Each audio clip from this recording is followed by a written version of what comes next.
Have you seen Chuck Norris lately? He's still kicking butt and staying active well into his 80s. What's even more shocking is he looks more jacked than ever and seems to have more energy than guys half his age. And it's all thanks to Morning Kick, a revolutionary new daily drink from Roundhouse Provisions that combines ultra-potent greens like spirulina and kale with probiotics, prebiotics, collagen, and even ashwagandha. Just mix with water, stir, and enjoy. Unlike other green drinks out there, this one tastes exactly like strawberry lemonade and has hundreds of 5-star reviews. Go to roundhouseprovisions.com/save44 for up to 44% off your regular priced order. Plus, every purchase is backed by a 90-day money-back guarantee. So if you want to experience smoother digestion, a boost of energy, and just an overall healthier body, then go to roundhouseprovisions.com/save44 today. These statements have not been evaluated by the Food and Drug Administration. This product is not intended to diagnose, treat, cure, or prevent any disease. Results can vary. Is your vehicle stopping like it should? Does it squeal or grind when you brake? Don't miss out on summer brake deals at O'Reilly Auto Parts. O'Reilly Auto Parts. The following podcast may contain discussions supported by science that may be considered dangerous to some listeners and conspiracy theorists. Discretion is advised. The 3 Down Greencast is brought to you by the Pile of Bones Brewing Company. Home delivery available in Regina at sassbeerdelivery.ca. Welcome to the 3 Down Greencast. You are listening to the internet's only in the CFL podcast. I'm Joel Gasson, once again this week joined by the CBC's Dan Plaster, as I believe the usual John Fraser is on his way back to Saskatoon. I believe he's in Winnipeg as we record this right now. So that is, of course, on Tuesday, July 5th in the evening. So, John, if you listen to this at some point, we're not thinking of you. You don't even think of him when he's on the cast. No, and no. Just no. It's been calmer around here the last couple of weeks as we've done this show compared to the way John likes to get worked up about things and sometimes says things just for fun. So he does, but that's the fun of it, and That's why we love him. Absolutely. We got a few things to get to this week, of course. The Riders' big bounce-back win against the Montreal Alouettes. And we're going to talk about what that win means for the team in English, and what it may not mean, and have they finally found an offensive identity under Jason Maas? Perhaps.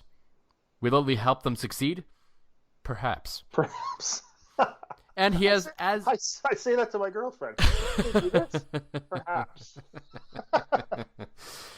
And because Dan is always far more prepared than the usual co-host of this show, he has come back with one of his patented quizzes. I think this is the second or third you've kind of thrown at me at one point. Yes, I remember where you filled in for John. So yeah, the movie one, and that got real messy. But this one will be quick, and you are going to have fun. That's all that really matters. But before we get to all that, it was kind of a fun weekend in the CFL. And I think it's been a while since we've had sort of, only in the CFL kind of moments in the CFL. And we've had a few of them over the last couple of days. I think, to me, the one that maybe stands out the most was the start of the fourth quarter of the Riders Alouettes game, where Craig Dickinson, not always the most exciting of special teams coordinators in this league. He likes to play it very safe, worrying about coverage more so than return work. But regardless, he pulled out the old sort of onside fake field goal punt type thing, whatever you want to call it. And I'm here for it. I loved it. The execution could have been better, but with a pretty good kick, I think the play was there. Man, it was close. And I didn't really know the call because the player took off before. I guess he has to be grounded on the ground and to knock it out of bounds. But yeah, I think the issue with Jake Hardy was basically over the stripe by the time he touched it, even though he hadn't touched the ground yet. But it was great. Like, first off, love Jake Hardy, more of him. Secondly, and it was funny because in another of the many, just like you, we have where most people in sports are king of the side hustles. Up in the the Saskatchewan Roughrider big screen Maxtron booth running replays, and I'm going this, and you could see something happening, and when you see Hardy kind of split around, and you're going, this might be something, and it pops up in the air, and I thought right away, I thought he had it. I thought instantly, it was great. The whole Maxtron booth buzz is like, this is awesome, and I like we said, I like when CFL coaches buy into the CFL, to the CFL. What did you call it? The CFL-ness? CFL-ness? It's only in the CFL kind of thing, right? Like, like these are those moments happen. This is like truly one of them, not just like a weird thing that happens. Like this is, a unique rule that I think is incredibly fun and needs to be implemented more. Like I remember, I think it was 2014 where the Red Blacks pulled off the onside punt on the Riders. And no one really knew it at the time because it happened so rarely that they called the play offside originally or something, or they said they didn't recover the ball, and then they went and reviewed it. And like that's kind of the last time I really remember one, like other than like a normal sort of onside kickoff recovery. It's the only time I really remember like truly from either the field goal or the punt, the uniqueness and the greatness of the onside play.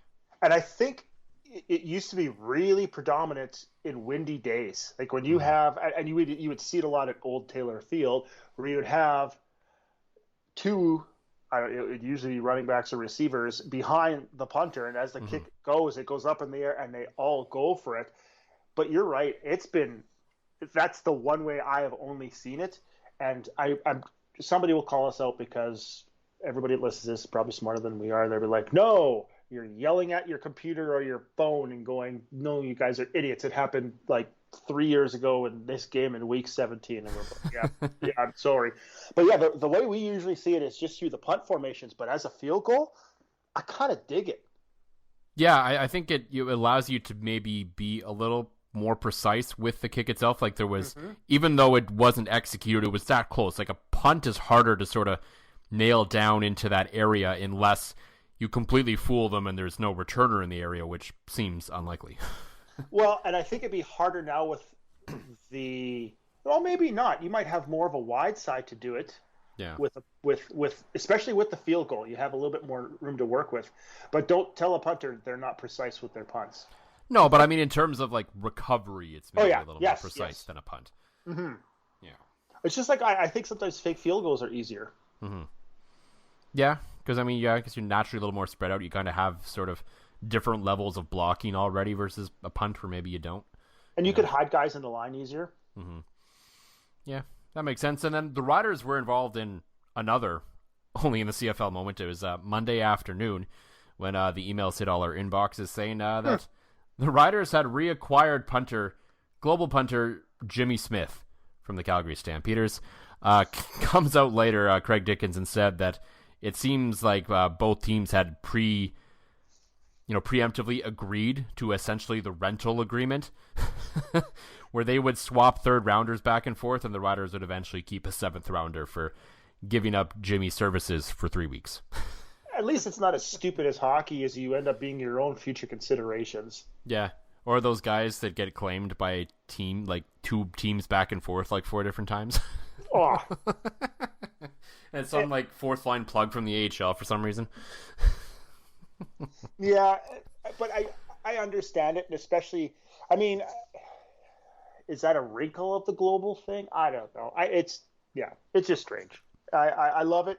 It'd be interesting to see how he actually didn't he actually play for Calgary for a little bit? Yeah, because their normal punter, Corey Mesa, whatever his name was out. The guy who was probably the best punter in the league last year, been out for a few weeks, so they obviously.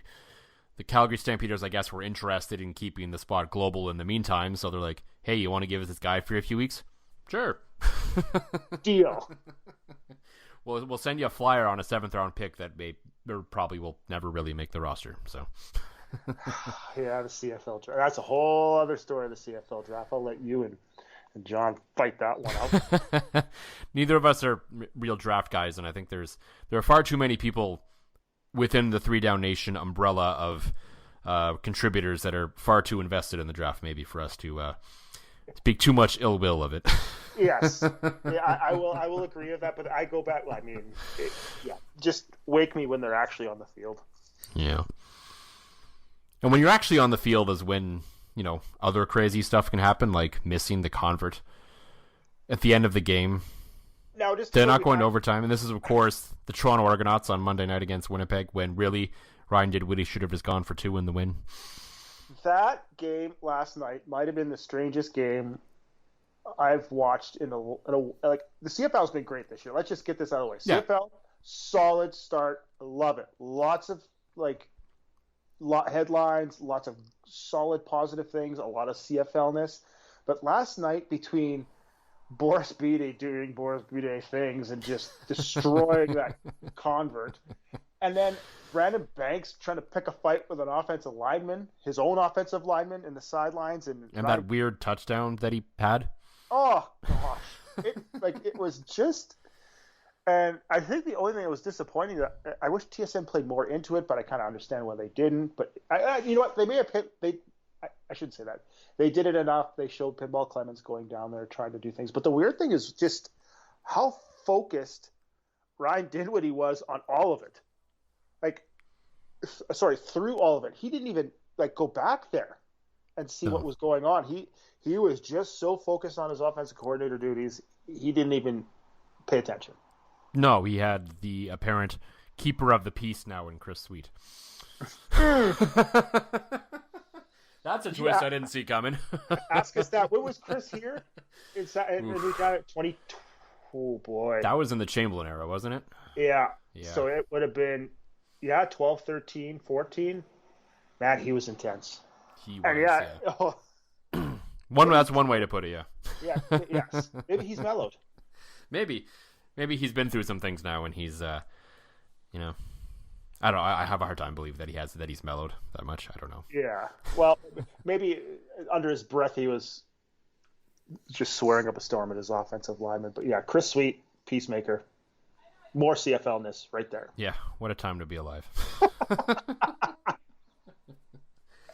Yeah, the Riders, of course, they had their big rebound win over the Montreal Alouettes, allowing them to keep pace and just what's turning into be a completely ridiculous West Division right now.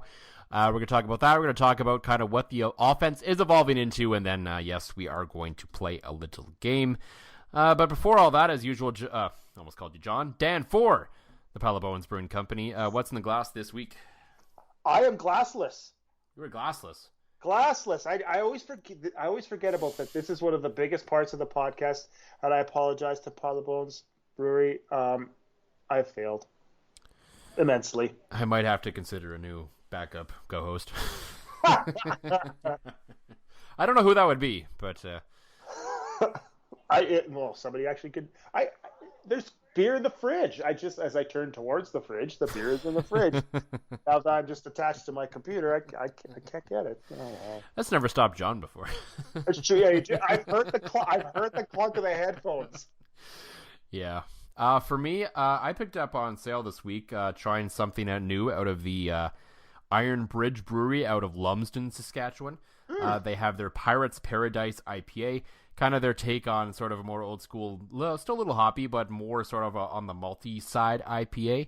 Not bad. Needs a little bit of work. It's got some time to go, but that's pretty standard for a lot of new breweries at first. It takes a little bit of time for the recipes kind of to get dialed in, but it feels like they're on the path here to something. I've had some other friends of mine try some of the other beers and have been, they said they've quite enjoyed them. So there's that. That's great.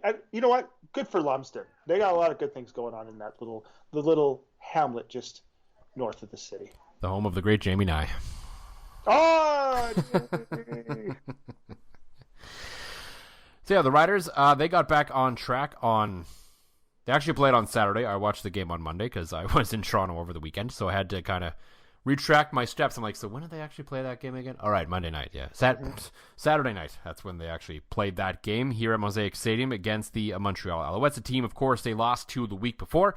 When we said on this very podcast that it really was not time to hit the panic button, and I think it's fair to say that they've backed that up with what was overall a fairly steady and solid performance against their eastern opponents this week. A lot of things to like. I think you will get into the actual X's and O's into it, but just as a complete 10,000-foot look at it, I like the fact that they just stepped on their throat. It was nice to have a commanding win and just cruise through and knock their lights out. And I think that was one of the big things for me, just in a very superficial way of looking at things, to just, punch their ticket and move on to the next week. Yeah, because, I mean, that's something they haven't always done against, sort of equal to lesser opponents. And it's something you expected from time to time. Teams are going to give you a good game. It's professional football at the end of the day. So even the worst professional football team is still usually fairly decent. And so to be able to put one away fairly early, they had their it was a little slow at times maybe in the first half, but they eventually figured it out. But I think even in the first half, whereas they were down a bit at times, they really found their groove in the third quarter, obviously, and that's what everyone remembers. But I remember even thinking in the first half, as I'm watching back at this game, and I think I was telling you some of this too, was like, I still liked the process of what I saw at times in the first half. The execution wasn't quite there, but like what stood out to me most, especially in that first half, was after the first turnover of the game, Cody Fajardo went white to Duke Williams down the field, which we haven't always seen from this group. Now, it didn't work out, and then they kind of had the miscommunication between him and I forget who on the second down on the pass that kind of went to nowhere, but they were both kind of shots at trying to keep the momentum from the turnover going rather than, okay, here's a turnover, now let's run for 2 yards, and then who knows what's going to happen after that. Instead, they came out, they took their shots, they tried to build off it. It didn't quite get there, but football is a game of process, and I think if they continue what I saw in the first half at certain times, the execution should hopefully eventually get there, and I think that will make a big difference for this team.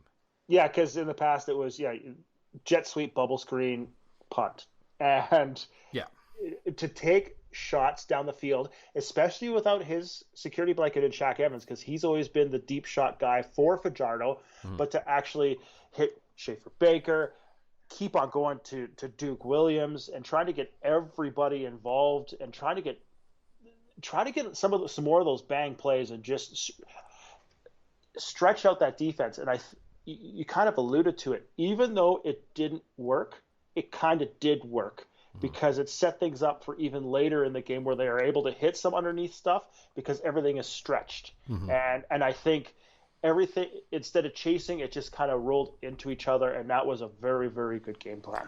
Yeah, and for me, I would say overall in the game, what we've taken away from them, because I think out of 2 of the 4 games now, we'll take out what happened last week against Montreal. That's one of those throwaway games where you just kind of get beaten, you move on from it. First week against Hamilton, week 1, a lot of weird stuff happened, so you maybe don't read too much into that. But when you take a look at the Edmonton game and this past one against Montreal, I think kind of the key thing that we're finally starting to see from Jason Maas and this in his offense is that there's an identity to this offense for the first time since he's taken over as the offensive coordinator of this team. I think for the longest time, I think all last season, we were kind of looking for what they were beyond what you said, the sort of bubble screen, the hitches, all that kind of stuff. And I think what you're seeing now is a team that maybe isn't necessarily the most explosive, isn't going to throw it all over the field and score 55 points a game on you, but they play, I think, fundamentally strong, heavy football, to sort of take a hockey term to a degree, where, I think they're showing why they had faith in Jamal Morrow, why they let William Powell go beyond sort of other reasons why perhaps Powell got let go or was allowed to go back to Ottawa, because he clearly brings something, on a lot of different levels to the offense. But they're kind of slower, they're a little more methodical. They're going to run and they're going to wear you down rather than sort of throw it all over the field and be, the fireworks explosion team. There's a discussion to be had about how successful that is in the modern CFL, but it is at least something we can point to now to say, okay, if they do this on offense, they will be successful. Yes, and it's the building blocks to something. And I hate giving positivity to this man, but it's the Bill Belichick way. You play, and when you said heavy football, that was exactly what I was thinking. You play heavy football, and if you're able to move the football that way, it also allows you to be a little bit more dynamic with that heavy football. And if you're able to hit on big passing plays, it doesn't matter if it's to Duke Williams, who can block as well and play that heavy style football just because he's big. But even like Morrow can block too, and I think that's another reason why he's there. And it just opens up more, and you're able to really push around the smaller defenses that so many of these CFL teams have. And if you're able to push around a defense, they might try to go a little bit heavier, and that's when you really start pulling the trigger. So maybe things are just the building blocks to something. This is kind of like, this would have been, last Saturday was like the true week one of the CFL season to me. Cody Fajardo now has 3 games under his belt, like what you would have in the NFL. This is the first full regular season week of the season, and it looked really good. Yeah, because, I mean, obviously, it opens play action, it opens different things. And I think what it also does on the other end of it, too, is you're dealing with an offensive line without Dan Clark right now. It's always been said, and I believe it, that, young offensive lines, perhaps maybe not the best offensive lines, or even the best offensive lines, when you let them run block for a while, that really gets them into the game and gets them, more aggressive and gets them moving forward rather than, you're always constantly backing up and trying to protect. Meanwhile, now you have sort of that aggressive mindset in your head as the offensive lineman, even if you do eventually not run as much, that mindset has still kind of been in there all game, and you've worn down the defensive line to the point where, okay, now we can go into protection mode a little bit because these guys can't come at us as hard. Yeah, 2 things. You mentioned protection. It's easier to call out those line calls. Yeah. Because you can call that in the huddle for that run play or the simple pass plays out of it. But 2, you even mentioned it, again, an offensive lineman loves going north more than they love going south. And run blocking is fun. I don't know how many, like Jeff Schwartz is the big one on Instagram and Twitter, the former NFL offensive lineman and now analyst for college football. He will always say, show me an offensive lineman and I'll show you a guy who loves to run block. Mm-hmm. And I think that really buys into that. And it's a good run blocking offensive line. And again, it's the building blocks. And it's kind of funny when you see that kind of an offensive explosion that we're just saying it's kind of building block type of thing. Yeah, so it'll be interesting to see how it evolves. I think that was sort of the takeaway from that game for me. But it was still an important win for the team as well. Now, it's not a win that we're going to look back on in November and say, well, had they go on to the West Final or they win the Grey Cup, it's like, well, it's because they won that game against Montreal. No, but I think ultimately a loss in this game would have been a gigantic red flag, and considering how tight the West is shaping up to be, would have been a serious problem for this team at this point because, okay, now all things considered equal, teams have had equal rest, and, there's been multiple days to prepare for it. Everything's on equal footing, and you still lost to this team again, then that's a big problem. Winning didn't solve everything for this team, didn't, set them on the path to great success this year, but it certainly kept them from falling off the tracks. Sort of the old saying, you can't win a golf tournament on Thursday, but you can lose it. It's true. Yeah, exactly. It's a catastrophic loss and just another notch in the belt for a win. That's fun. That's funny. It's just kind of that's your week 4, 5, 6 talk right there. Yeah. So, and then of course this week coming up now, they kind of got another one of those games where like they play Ottawa this Friday night at home, and it's one of those games where it's like, okay, given the state of Ottawa right now, they probably should win, and if they lose, I think I guess depends on how they lose, but if they lose, it is a bit of a concern because the West is just on another level right now. And it's funny, I remember a lot of discussion before the start of the season, and you and I even talked about it a little bit as well. I think it was more so hopeful from our end, more so than we thought it was going to happen, was there was discussions of the potential, maybe an Eastern team will cross over for the first time ever. Well, I think it's safe to say that's not going to happen at this point.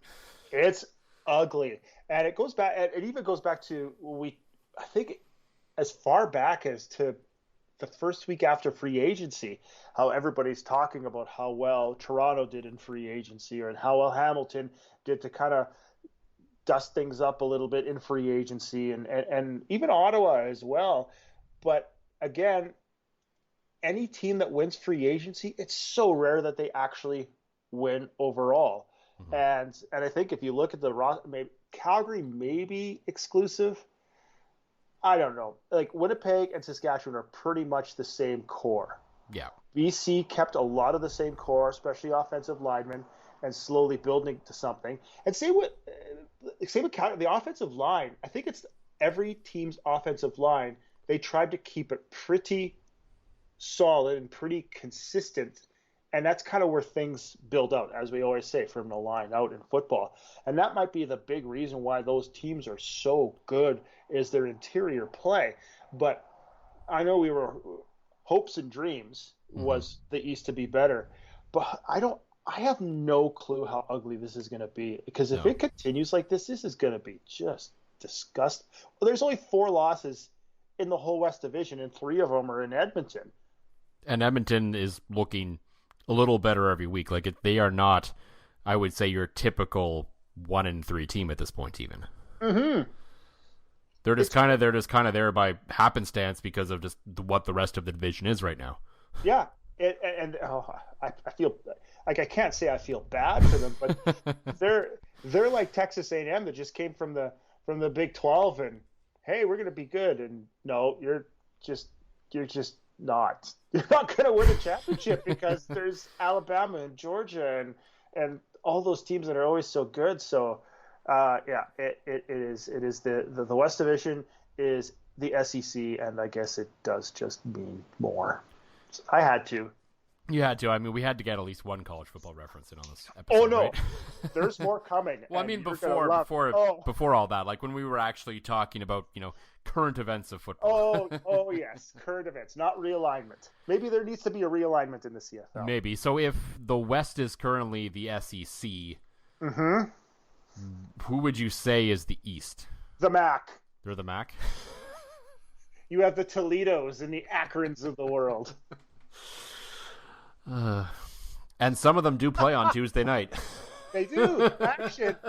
Let's have some action. Oh, boy. Yeah, I mean, the Argos have played some Monday nights and some Wednesday nights over the years. Also, I said this and you kind of rolled your eyes. I like the Monday night game. I don't mind the Monday night. I prefer it to Thursday. I would still be fine with them playing Sunday games before the NFL season starts, if we're being frank, rather than Thursday.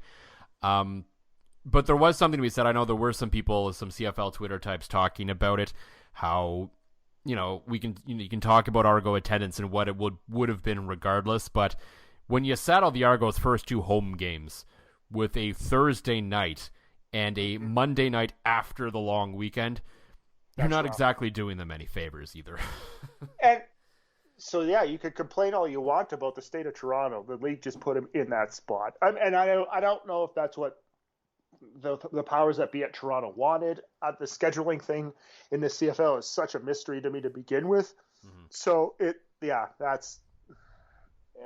And it's also the first few weeks of the season are so weird because I don't know if I would you have put rivalries off the hop? Would you have had Winnipeg and Saskatchewan to start the season, or Hamilton and Toronto, Ottawa, Montreal, Calgary, Edmonton? Is that kind of how, would you have done that off the hop? It's something to consider. Like, I understand that they want to load up sort of with bigger divisional games down the stretch, but I mean, this isn't the NFL where you only play teams in your division twice and you play everyone else once.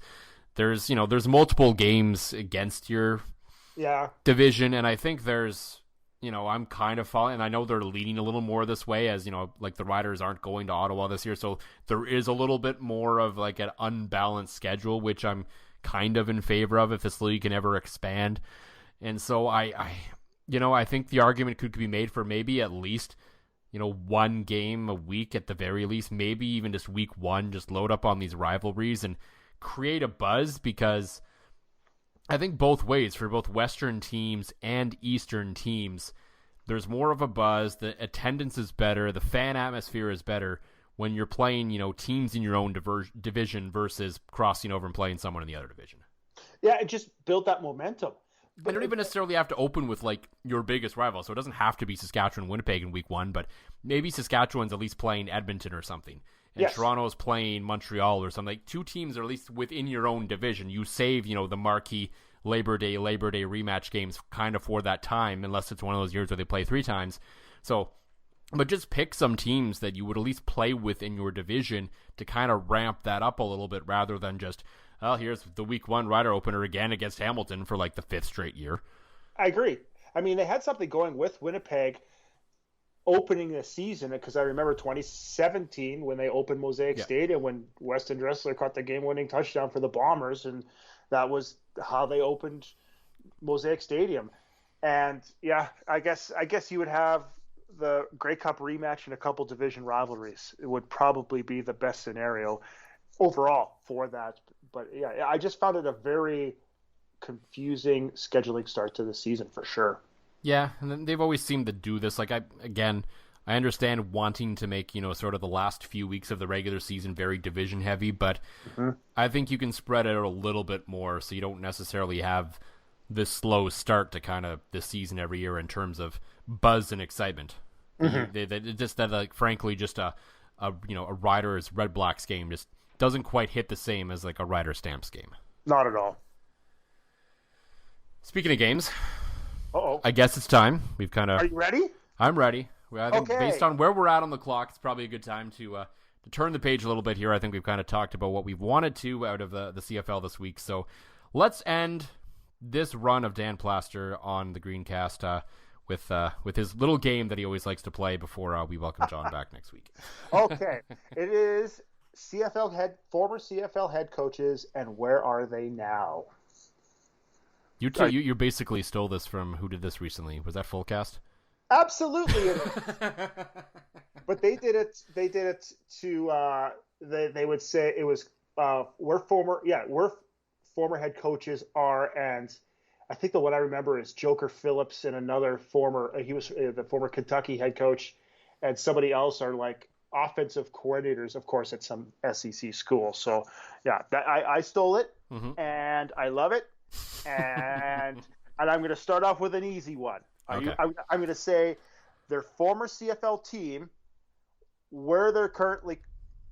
Okay, so how would you want to go? Do you want to hear the former CFL team and where they're currently coaching, and you guess the coach, or do I name the coach and you guess where they're coaching? Oof. I don't think I'm going to do well either way. I have a bad memory for this kind of stuff. Okay, I'll name the former team and where they're currently coaching. Okay. All right, we'll start off with an easy one. Saskatchewan head coach in 2007, Hamilton in 13 and 17, currently the offensive coordinator and quarterbacks coach for the least favorite team in all of college football, the Liberty Flames. I can't believe he's still there. That's, of course, Kent Austin. Hey, I don't have a sound effect. I'm sorry, but ding, ding, ding. Yes. Let's see. Number 2. This coach won 2 Grey Cups with Winnipeg. He is a former head coach of Canada's team in the NCAA. Oh, God. And is now the current head coach of the USFL's New Jersey Generals. That's not Bart Andrews, is it? That's question 3. So you already have. So I'll give you one. So yeah, we're going through this fast. So what other? He also coached Nebraska. I don't know. Mike Riley. Ah, yes, of course, Mike Riley. All right. I remember some of the names of coaches in the USFL, but I couldn't tell you where they are. So you got Bart Andrews right, the USFL championship game loser, the head coach of the Philadelphia Stars. He has a wide receivers coach named Marcel Belfay with him there too. So yes, he was with Hamilton, right? Yes. Yes, that's where he's most famous. Like other spots too, I'm sure, but that was like his most notable CFL stop. I'll give you another easy one here. Saskatchewan Roughriders head coach from 2000 to 2006. His current stop, Houston Texans in Houston, Texas, running back. The running back coach for the Houston Texans. That was 2000. Was that Denny Barrett? Correct. Hey, Because it's important to realize that like my CFL knowledge pre-moving to Regina is not super strong, but I vaguely remember watching those Neon Green teams a little bit as a kid when I was younger. Hey, you've got 3 of 4 so far. You are doing very, very well. We're on the training wheels web questions though still. Okay, now we're going to get a little tougher here. Former Toronto Argos head coach from 2012 to 2016. I guess he was the Elks, then Eskimos head coach in 2020. Now he's the quarterbacks coach with the Indianapolis Colts. That is Scott Milanovich. Oh, look at this. 4 of 5. I told you you're going to get at least half of these right. Yeah, you did say that before. I don't know if there was an actual line on there somewhere. If anyone could have bet on that. Now, the next 3 all have a theme. Mm-hmm. The first 2 really have a theme. This man was the head coach of the Hamilton Ticats between 2004 and 2006, and he is the current head coach of the defending Vanier Cup champ Western Mustangs and has been there since 2007. Is that Greg Marshall? Yes, it is. Whew. Ding, ding, ding. I was like, I feel like it's not like that Greg Marshall, but it's Greg Marshall, right? This man is the former Riders head coach in 2011, 1 season with the Riders, and is now the current head coach of the University of Toronto Varsity Blues, and he has been there since 2018. That is, you will not see the last of Greg Marshall. Yes. So I have it down as no mustache Greg Marshall and mustache Greg Marshall. See, that was the year before I started covering the team, and I definitely remember like the big deal of the press conference after he got fired, and he was like, "You have not seen the last of Greg Marshall," and you pretty much did. Yes, you have. Wow, you are killing it. 1, 2, 3, 4, 5, 6 of 7 so far. You've killed it. Okay. Question number 8. This is a longtime CFL head coach with stops in Edmonton between 2001 and 2004, Calgary between 2005 and 2007, Montreal in 2014 and 2015, and is currently the University of Alberta Golden Bears defensive coordinator. Oh,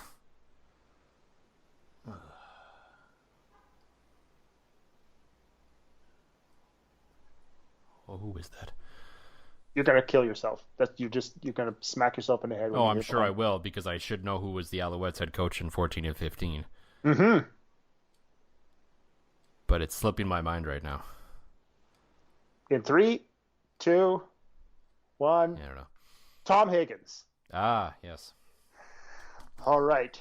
These last 2 are beauties. This one, actually, you'll probably get right away, just because of where he coached in the CFL.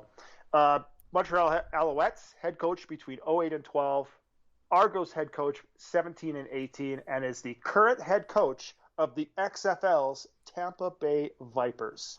That is the guy who is apparently the architect of all offense in the CFL, and Mark Trestman.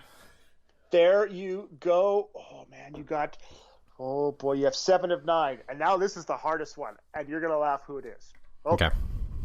He was the coach of the Montreal Alouettes for just 6 months in 2013 with a stellar record of 2-3. And he is now the current head coach of the University of California, Davis Aggies, who lost in the first round of the FCS championship to South Dakota State. And he is also a former radio host. I remember this. Mm-hmm. Mm-hmm. I don't think it's the name. And he's crazy. Yeah. What's his name? It's not Dan Hawkins, is it? That wasn't that. Yes. That was him. Okay. Yes. I'm like, I know the Alouettes have had a couple of very short coaching stints lately, but I felt like it was Dan Hawkins. Yes. 8 of 10. What's up? There you go. You apparently severely underestimated me. I did underestimate. I thought you were going to get 5 or 6, but that was, and all of them, once we actually got the answers, like, oh yeah, I remember that now. Yep. Well, I didn't want to go too far back because it's funny when you look back at a lot of the other coaches, mm-hmm. that any coach from 2008 on, still coaching, except for Corey Chamberlain. That's the only one that I can't find where he is. Wasn't he on one of the USFL staffs this year? I feel like he was. Oh, man. Like, not in like any sort of super prominent role, but I feel like he was somewhere in the USFL. I was just more surprised when I saw Marcel Belfay. Fair enough. Like, that was, and it's funny because there's a couple of other Canadian coaches within that whole thing, and I just looked at 3 Down Nation. Corey Chamberlain, defensive backs coach for the USFL's Birmingham Stallions, the champions of the USFL. Well, there you go. So you could have brought out our old friend, Corey Chamberlain on that one if you wanted to. I should have done. Oh, now I regrets. But yes, he is. He has a champion. He now has a Grey Cup ring and will soon have a USFL championship ring. He is a champion today. That's a small minority of football people that would have those 2 rings. That is a very small. Jim Mora? No, he never won a Grey Cup because he won the old USFL back in early 80s. But I think that might be it. Wow. There you go, 8 to 10. Brace yourself for something fuel nominal. Unleaded 88 is the clear fuel choice. It's cheaper, cleaner, and greener. And it's grown by Iowa corn farmers. Now that's totally worth the hype. So pump it up with Unleaded 88.